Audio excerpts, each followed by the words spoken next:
Tonight the palace, tomorrow the planet. Whatever Luke Littler goes on to achieve in the fields of darts, celebrity or world peace, nothing will ever quite match the crystalline beauty of this moment. Champion of the world for the first time, the culmination and fulfillment of a dream that has not, if you think about it, really been in gestation for that long. An ascent this violent and spectacular simply deserved a triumph to match, and in thrashing Michael van Gerwen by 7-3, Littler may well have demolished not just one of the greatest players in history, but an entire era. Darts, a game conceived in the pub, may well have been perfected in a teenage bedroom. Littler is still 17 for a couple of weeks. What makes him so good? A solid base, an economical and repeatable action, the sort of unerring accuracy on the double 10 that would probably qualify him for a medical license. The ability to slide darts over or under their predecessors, so a bed is never truly blocked. This is the stuff you can see. But then there's the stuff you can only really intuit. The aura, the swagger, a flair and flamboyance that simply demands you drop everything and watch. The nerve required to hit 25 doubles out of 45 in a world final. And perhaps the fact that he clearly knows so little of the world beyond darts also works in his favor, giving him a clarity of thought and a singularity of purpose that his older rivals often require a certain degree of lubrication to replicate.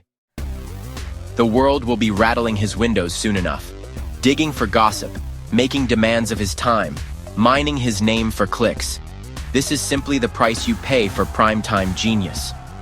Phil Taylor and Van Gerwen, his predecessors at the top of the sport, commanded a grudging respect. Littler, by contrast, inspires a kind of instinctive fascination, part animal magnetism, part museum curiosity. Comparisons with other teenage prodigies are obviously inevitable. But this isn't Emma Raducanu, because Littler is actually really good. This isn't Lionel Messi or Tiger Woods, because everyone could see them growing into gianthood from an early age. This isn't some freak Olympic gymnast or swimmer benefiting from an industrial coaching system and very possibly a state-run doping regime. In darting terms, Littler is basically your worst nightmare. Like Taylor, if Taylor were 30 years younger, less weird and spent pretty much his entire childhood watching WWE and YouTube. A kid with the ability to find 180 out of absolutely nowhere, and at the maximally inconvenient time.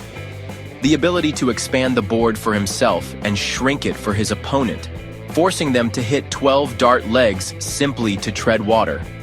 And here, Van Gerwen was simply sucked into the current. He lost by 25 legs to 14, a function not of scoring, which was pretty even, but of finishing, where he checked out just 37% of his doubles. By the end, the triple world champion was barely even bothering to celebrate his legs, no longer fist-pumping his own 180s, stepping forward to retrieve his darts as if it were simply an administrative obligation, like collecting the receipt after a credit card transaction.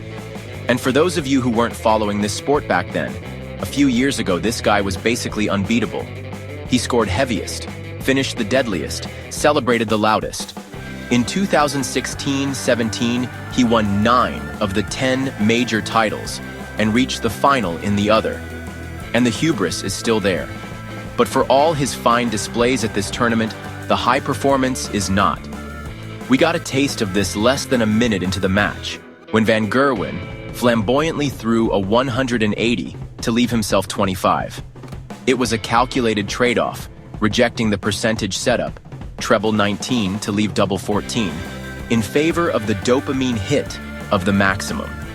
But if you are going to preen, best not to bust your 25 next visit, and then miss 2 more for the leg.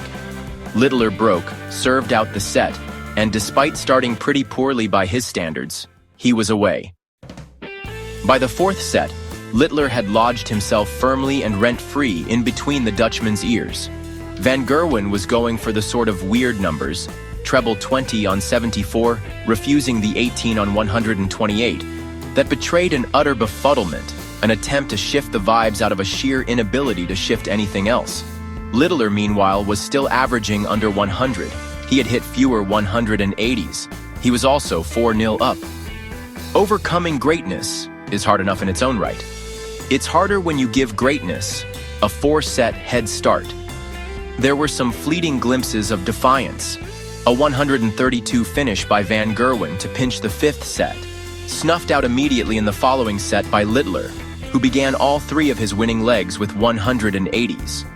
Van Gerwen closed the gap to 5-2 and then 6-3, but with all the conviction of a man who has lost everything in a storm, reassuringly tapping the coins in his pocket.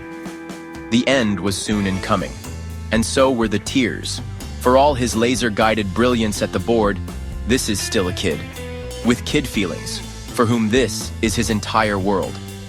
And the palace rose to him, and the noise built, and the tears flowed, and all of a sudden the walls were collapsing into each other, one world into the next.